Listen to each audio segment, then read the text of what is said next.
बिस्मिल्लाहिर्रहमानिर्रहीम। आज हमारा क्वेश्चन है एरिस्टोटल का कैथारसिस के बारे में। एरिस्टोटल की पोइटिक्स में हमें ये टर्म मिलती है जिसका वो बता रहे हैं कि इसने सिर्फ एक ही मर्तबा ये वर्ड इस्तेमाल किया है।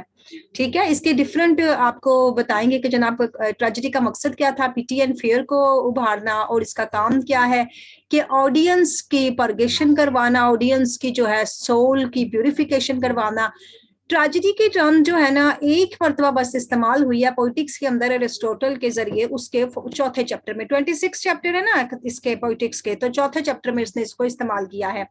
और इसके हमें जो है ना जो मतलब मिलते हैं वो बड़े कॉन्ट्रोवर्सीज हैं, और इसकी जितनी भी तशरीहात हैं वो बहुत मुख्तलिफ है। कैथारसिस के मुख्तलिफ मीनिंग हमें मिलते हैं। ठीक हो गया।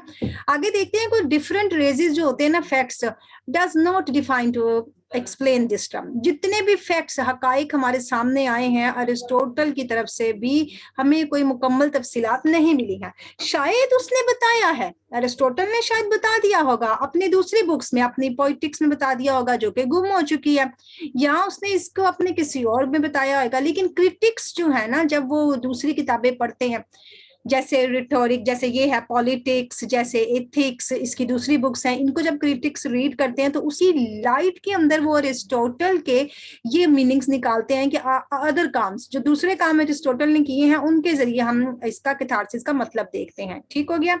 अब इसमें क्या है ना जनाब, ये टर्म नोट कर लें, कैथारसिस के 3 मतलब हैं बड़े बड़े, इनको आपने याद करना है। परगेशन, प्यूरिफिकेशन, क्लैरिफिकेशन, 3 मतलब है कैथारसिस के।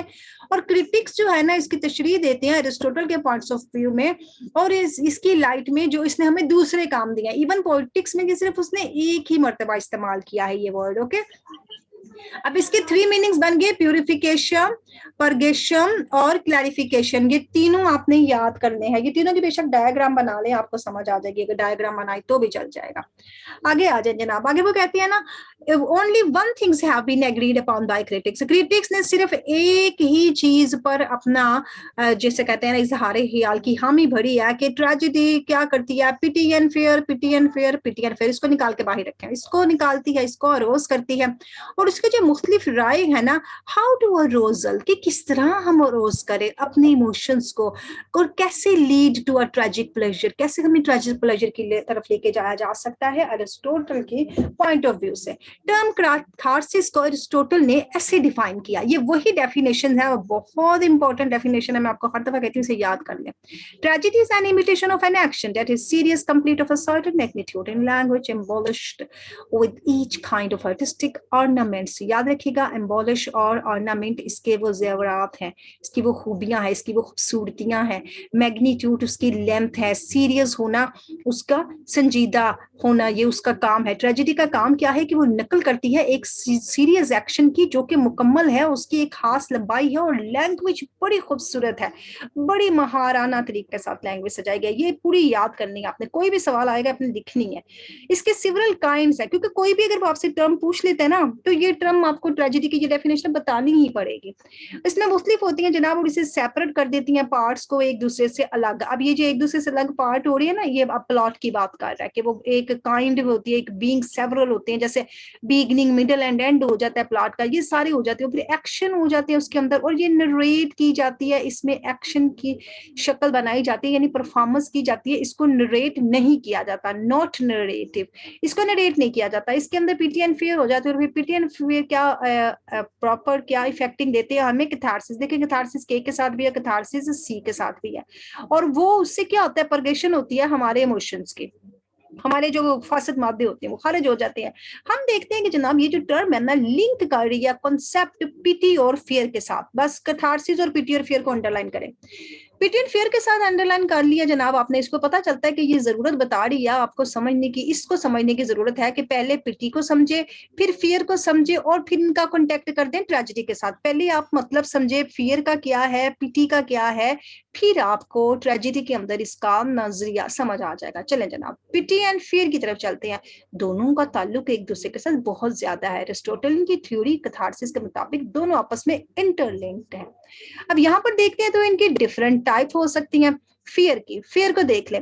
फेयर की पहली काइंड ये है कि जनाब can be entered on an individual, एक बंदे के अंदर खौफ घुस जाता है in the form of some एक फीलिंग्स, कुछ ऐसी बेकार सी महसूसात एहसासात, कुछ बेचैनियां, कुछ वो जिसे कहती है ना ये इनसिक्योरिटी के अपने आप को महफूज न महसूस करना, ये इंसान के अंदर चली जाती है और कुड बी आउटकम और बाहर भी आ सकती है और फेसिंग सम इनएक्सप्लिसिबल इवेंट्स, कुछ ऐसे वाकयात हमारे सामने आ जाए जिनसे हमें खौफ सा महसूस हो, वो लगे जैसे नाकाबिले फहम है, हमें समझ में नहीं आने वाली कुछ चीजें हैं। ऐसे वाकयात की वजह से भी होता है, अनसिक्योरिटी की वजह से होता है, एंग्जाइटी की वजह से। फेयर के साथ ये सारे वर्ड आपने निकाल के रखने हैं। फेयर के साथ क्या है? Anxiety, insecurity, inexplicable feelings, outcome of facing, ये सारी आपकी चीजें इनको निकाल के रख ले। वीक फीलिंग्स ये सब फेयर में मौजूद है। अब ये जो होती है ना, ये क्या करती हैं? डिजास्ट्रस कर देती हैं, तबाही मचा देती हैं और ऑफुल इंसिडेंट बन जाता है। जब हमारे अंदर ये फीलिंग होती है, जैसे आपको ड्रॉनी फीलिंग देख देते तो डर लगता है ना, खौफ आता है, हमारे रोंगटे खड़े हो जाते हैं, ये सारी फेयर की फीलिंग वो है। अब इससे क्या उभरता है? इससे हमारे अंदर उभरती है फीलिंग ऑफ गिल्ट, कि हमने जरूर कोई ना कोई तो जुर्म किया जो हमें ये सब कुछ देखना पड़ रहा है। अक्सर रूहें उन्हीं के पास आती हैं जिन्होंने अंदर कोई ना कोई जुर्म किया होता है। याद है ड्रॉनी फिल्मों में यही होता है, एंड में वो रूह का रिश्ता निकल आता है उनके साथ कि भाई ये रूह इसीलिए ने तंग करी थी क्योंकि पीछे ये चक्कर था, तो वो फीलिंग ऑफ गिल्ट आ जाती है फिर कहीं ना कहीं से। अब इधर से क्या होता है? रेदर रिकॉग्नाइजेशन, और रेदर हम उसको समझ भी जाते हैं कि वो जुर्म हमारा कौन सा था, जो हमारे अंदर ही एक चीज पनप रही थी, हमारे अंदर की गलती थी, वो कौन सी गलती थी। और फिर हम क्या करते हैं? फिर हम पोर्ट्रेट कर देते हैं समवन एल्स, फिर हम उसी खौफ में किसी दूसरे को भी देखते हैं। और फिर इससे जाहिर होता है कि tragedy can easily come pass, tragedy क्या कर सकती है? वो बड़ी आसानी से घेरा डाल सकती है these different forms of fear, इन तमाम फॉर्म्स को। ये डिफरेंट फॉर्म्स ऑफ फियर ये ऊपर गई हैं आपके पास, ठीक है? एंग्जाइटी, इनसिक्योरिटी, इनएक्सप्लिसिबल इवेंट, ठीक है? ये आपकी फॉर्म्स है फियर की। अब इधर सिंगल और कलेक्टिव, ये एक भी हो सकती है और कलेक्टिव भी हो सकती है। पिटी की मीनिंग्स पे आ जाते हैं। पिटी क्या करते हैं? पिटी हमें जनाब occasionally अनडिजर्व करता है, इससे हमें पता चल जाता है मिसफॉर्चून का ऑफ हीरो की, हाय हाय हीरो की कितनी बदकिस्मती है। Bye fear and fear by the misfortune, fear जो होती है ना वो एक बंदे की मिसफॉर्चून का पता चला देती है, खौफ हमें एक बंदे की बदकिस्मती का पता चलाता है और पिटी से हमें उस हीरो की बदकिस्मती का पता चला है। देखो खौफ आता है हमें और फिर हम हीरो पे पिटी करते हैं, ठीक है? खौफ हमें हीरो की किस्मत से आया, हम दिखला गए अपने आप को, फिर हीरो पे हमें तरस आने लग गया। लाइक अवर हाय हाय हमारे जैसे ही बंदा है, इसके साथ बहुत बुरा हो गया। एनीथिंग का फिर कुछ भी वजह बन सकती है खौफ की। इनस हमारे अंदर कोई भी ऐसी वजह हो सकती है जो खौफ पैदा करते हैं। और हैपन टू अस, कुछ भी ऐसी बात हो जाए, यानी कोई अचानक आप खड़े हो पीछे से आपको आके कोई हो कर दे तो आप तब भी डर जाते हैं, कुछ भी हमारे अंदर खौफ की वजह बन सकता है। एंड काजेस पिटी, और फिर बाद में वो तरस की वजूहत बन जाती है। अगर आप हाथ से कोई प्लेट छूट के गिर गई तो साथ वाला कहेगा खाई प्लेट टूट गई, तो खौफ की वजह से तरस की वजह बन गई। यानी कोई भी इंसिडेंट आप लगा सकते हैं, हमारे अंदर ही हो सकते हैं। इफ हैपन्स टू अदर, और इसी तरह से ये एक दूसरे के साथ इंटरलिंक होते हैं, इनका ताल्लुक होता है। पिटी एंड फियर आपस में ताल्लुक रखते हैं, खाली तरस और खाली खौफ नहीं आ सकता। ये दोनों जो है ना जनाब, इनका रिलेट है हमारे जज्बात के साथ। पिटी और फियर हमारे जज्बात से ताल्लुक रखते हैं। अब जानते हैं हम सब कि पिटी की जो है ना, पिटी टर्न्स टू फियर, पिटी जो है वो बदल जाता है खौफ में। किस वक्त पिटी खौफ में बदल जाता है? When the object is so nearly related to us, जब हमारे सामने जो ऑब्जेक्ट है ना, जो चीज है वो हमारी बहुत करीबी हो जाए, तो फिर वो हमारा तरस खौफ में बदल जाता है। ठीक हो गया, इसको उसने चेंज कर दिया। Because this way the suffering seems to be our own, हमें अपनी अपनी ही मुसीबत नजर आती है। और फियर क्या करता है? फियर हमें जनाब ड्रिफ्ट कर देता है, फियर हमें वहां से हासिल होता है, वहां से हमें ले जाता है, या उनसे अखज होता है फ्रॉम द फीलिंग्स, उन जज्बात से हम खौफ मिलता है। सिमिलर फीलिंग्स होती है, माइट बिफॉल्स अस, के हम कहते हैं ऐसी फीलिंग्स कहीं हमारे साथ ना हो जाए। बिकॉज क्यों? द ट्रेजिक कैरेक्टर, कि वो जो ट्रेजिक कैरेक्टर के साथ सब कुछ हो रहा होता है, हम फील करते हैं कि कहीं ऐसी फीलिंग्स हमारे साथ ना जाए। लाइक अवरसेल्फ, वो हमारी तरह ह्यूमन बीइंग होता है ना, इसीलिए। But all the same it is the slightly idealize, लेकिन ये सारा कुछ आहिस्ता आहिस्ता आइडियलाइज हो रहा होता है। इसी केस में अगर हम देखते हैं तो हम महसूस करते हैं pity for suffering of the inanity, good person. Innately good person एक ऐसा शख्स जो वाकई फितरी तौर पर इनेटली गुड हो, इनेटली वो हमारी नेचर होती है ना, इनेट से निकला है। फितरी तौर पर जो बंदा गुड होता है, हम उस पर तरस आता है कि हाय उस पर कितनी मसाइब का सामना करना पड़ रहा है, एक अच्छा शख्स है। लेकिन हैविंग अ सिंपैथेटिक हमें हमदर्दी होती है, हमें खौफ आता है उस शख्स की उस हैसियत से who is so like our selves. क्यों आता है कि वो बिल्कुल हमारे जैसा होता है। एरिस्टोटल क्या कहते हैं, एनीवियस सेज, वो बताते हैं that pity and fear are the characteristics and necessary tragic emotions. ये बात जो एरिस्टोटल कह रहे हैं ना, इस तरह की बातों को आपने निकाल के अपने कॉपी पे लिखना है और उन्हें याद रखना है। सिर्फ आपने ये अंडरलाइन बातें याद करनी होती हैं, पूरी बात आपको जो है ना खुद बनानी पड़ती है। पिटी और फिर खसूसियात है एक ट्रेजिक इमोशन की, ठीक है। असेंशियल जो होता है ना, जो जरूरत होती है ट्रेजिक इफेक्ट की, वो डिपेंड करता है on maintaining the intimate alliance between pity and fear. अगर हम देखेंगे ना कि कोई हमारे सामने टर्म आ रही है, तो हमें ये भी देखना पड़ेगा कि क्या उसके इंटीमेट अलाइनेस हो रहे हैं। यानी अलाइनेस होते हैं ना किसी चीज का मिलजुल कर आ जाना, वो मिलजुल कर एक दूसरे के साथ इत्तेहाद पैदा कर रहे हैं। जो चीजें हो रही हैं क्या वाकई वो इफेक्ट के काबिल थी, जरूरी थी, मेंटेन कर रही हैं, किसके अंदर इत्तेहाद पैदा कर रही हैं। एसेंशियल ट्रेजिक एक्ट को लिखें और इसके अंदर नीचे लिखें पिटी एंड फियर। इसकी ये दो ब्रांचेस हैं, ठीक है। ये दोनों एसेंशियल ट्रेजिक इफेक्ट के अंदर से निकल रही हैं। कौन? पिटी एंड फियर, क्योंकि ये उसके साथ इत्तेहाद पैदा कर रही हैं। ट्रेजिडी में ही पिटी एंड फियर होगा, कॉमेडी में नहीं होगा। तो फिर ये ट्रेजिक इफेक्ट का दो शाही होगी, उसके साथ ये हमारा इंटीमेट अलायंस कर रही है, इत्तेहाद कर रही है। एरिस्टोटल के मुताबिक पिटी जो होती है ना, अकेली should not be a walk bye tragedy, अकेला तरस कुछ नहीं कर सकता जनाब। अब ये एक हमारे क्रिटिक्स आ गए हैं, बेचर्स, वो क्या कहते हैं, the requirement of Aristotle's combination of pity and fear.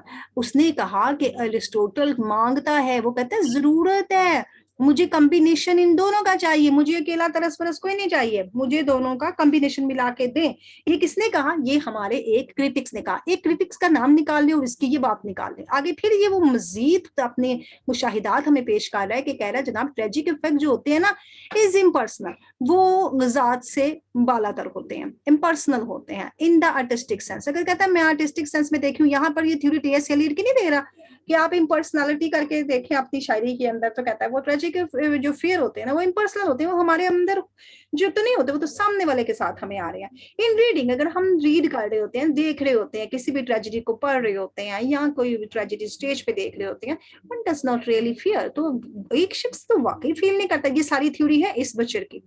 उसने कहा कि एक फील नहीं करता, and one would be placed in the similar circumstances. लेकिन अगर किसी शख्स को आप ऐसे ही हालात में डाल दे और बी ओवरटेकन, और इन हालात के अंदर उसको आ ले, ओवरटेकन वो हालात उसे आ ले, बाय द सेम क्लाइमेटिस। क्लाइमेटिस क्या? उसी तरह से, उसी यानी क्लाइमेटिस कुछ कहर होते हैं, कुछ प्रॉब्लम्स होती हैं, इसी तरह की प्रॉब्लम्स से आ जाए, ओवरटेकन उसे ले ले द ट्रेजिक हीरो, जैसे कि ट्रेजिक हीरो को मिली थी। कुछ ऐसे सिमिलर सर्कमस्टांसेस हो जाए, कुछ ऐसी क्लाइमेटिस हो जाए जो ओवरटेकन कर ले किसको? एक वन को, एक शख्स को, same like the tragic hero. लेकिन क्या? There is a feeling of horror. यहाँ पर तो खौफ का भी, खौफ दहशत होती है ना, उसने कहा पिटी एंड फियर, तरस और खौफ। यहाँ पर कहते हैं दहशत का भी एक तासुर मिल जाता है, फीलिंग आ जाती है, वही एक फॉरबोर्डिंग्स। और उससे क्या होता है जनाब, वो हमें खतरे की पेशन गोई कर देती हैं, दहशत आ जाती है। कहता है तुम पिटी एंड फियर कह रही हो, अगर तुम ऐसा करोगे, फिर हमें दिलाओगे, वो फलाने बंदे के हालात में हम अपने आप को महसूस करेंगे, तो हम दहशत में मुबतला हो जाएंगे, ठीक है। द टेंशन जो अब जो परेशानी है ना, एंड एक्साइटेड एक्सपेक्टेशंस, और हमारी ये बढ़ती हुई तवक्कुआत with which we wait for, हम इनका इंतजार करते हैं। किसका इंतजार करते हैं? वेट फॉर द कैटास्ट्रॉफी, उस तबाही का इंतजार करते हैं। ड्राइव्स फ्रॉम आवर सिंपैथी, जो हमारी हमदर्दी की वजह से हीरो के साथ जो है वो लेकर आए। कैटास्ट्रॉफी आएगी तो हम जनाब उसके साथ अपनी हमदर्दी का इजहार करते हैं, with whom we tend to identify ourself, और उसके साथ हम अपने आप को मिला रहे हैं, क्योंकि ये दया मंद है ना, तो इसने अपने हिसाब से थ्योरी दी है, ठीक है। नंबर वन कैथारसिस के इंटरप्रिटेशन करते हैं जनाब कुछ क्रिटिक्स के हिसाब से, और मेडिकल टर्म को अंडरलाइन करें। Number one with medical term में हो जाती है परगेशन। परगेशन वही होता है ना, वो पेचिश वगैरह की जो मैंने आपसे बात की थी, कि इनखला करना किसी चीज का। मेडिकल टर्म में देख लेना तो ये पार्शियल रिमूवल ऑफ एक्सेस हार्मर्स है, ह्यूमर्स है। ह्यूमर्स वही होते हैं, मजाक वगैरह की बातें, कुछ जो हमारे अंदर कुछ ऐसी गुस्ताखियां फंसी होती है ना, तो ये यानी हमारे उनको साफ करने के लिए परगेशन करवा दिया जाता है अगल कैथारसिस को मेडिकल टर्म में दी जाए, और वो सिर्फ एक्सेस की वजह से होती है। अगर ज्यादती हो जाती है ना, हंसते हंसते भी हमारी आंखों से आंसू निकल आते हैं, तो हमें ये करवाया जाता है। हेल्थ जो होती है ना, body depend upon the ideal, जो किसी भी बॉडी की हेल्थ का इन्हिसार किस पर ऊपर होता है, आइडियाज के ऊपर होता है और ट्रू बैलेंस के ऊपर होता है, जो कि ह्यूमर्स के जरिए मिलता है। यानी इतना नहीं हंसाना कि अगला बंदा हंस हंस के ही उसकी आंखों से आंसू निकल आ जाए। ये परगेशन जो इमोशंस की जाती है, इमोशंस यानी जज्बात का ये जो इनखला किया जाता है पीटी एंड फियर के जरिए, does not mean to removal these emotions. उसका मतलब ये नहीं कि सारे के सारे जज्बात निकाल के बाहर रख दें, बट लेकिन क्या है, टू अ हेल्दी बैलेंस, एक बड़ा जनाब हेल्दी बैलेंस दें और उसके बैलेंस्ड प्रोपोर्शंस दें, बड़ा मुतनासिब सा तनासुब दें, और उसको उतना हंसाएं जितना उसे चाहिए, उतना रुलाएं जितना उसे चाहिए, यानी रुला रुला के उसको बिल्कुल दीवाना नहीं कर देना। कैथारसिस के अंदर जनाब, ये मेडिकल टर्म में मैं बता रहा हूँ, दवाई उतनी दी जाती है जितनी जरूरत हो। कैथारसिस में उसने कहा कि सेंस जो है ना, डिनोटेट्स और पैथोलॉजिकल इफेक्ट की तरफ से बताती है। अब ये सेंस हमें क्या बता रही है, पैथोलॉजिकल इफेक्ट्स बता रही हैं, यानी डॉक्टराइन का एक नुक्सा दे रही हैं, जो पैथास करवाते हैं हमारे जज्बात के साथ और हमारी रूह के साथ, और फिर इसके साथ कंपेरेबल बन जाते हैं। और ये जो सारे के सारे इफेक्ट्स होते हैं ना, ये मेडिसिन की तरह काम करते हैं किसी भी जिस्म के लिए। मेडिकल टर्म में आपने इसके पॉइंट्स निकालने हैं।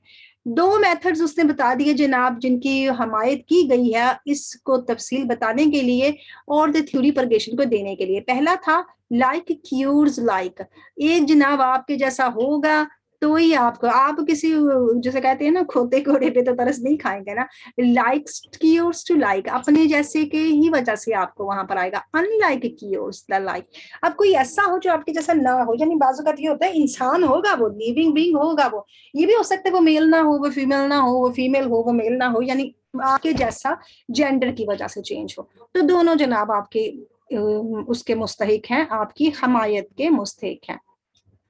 चले जनाब, इसको नेक्स्ट में करते हैं।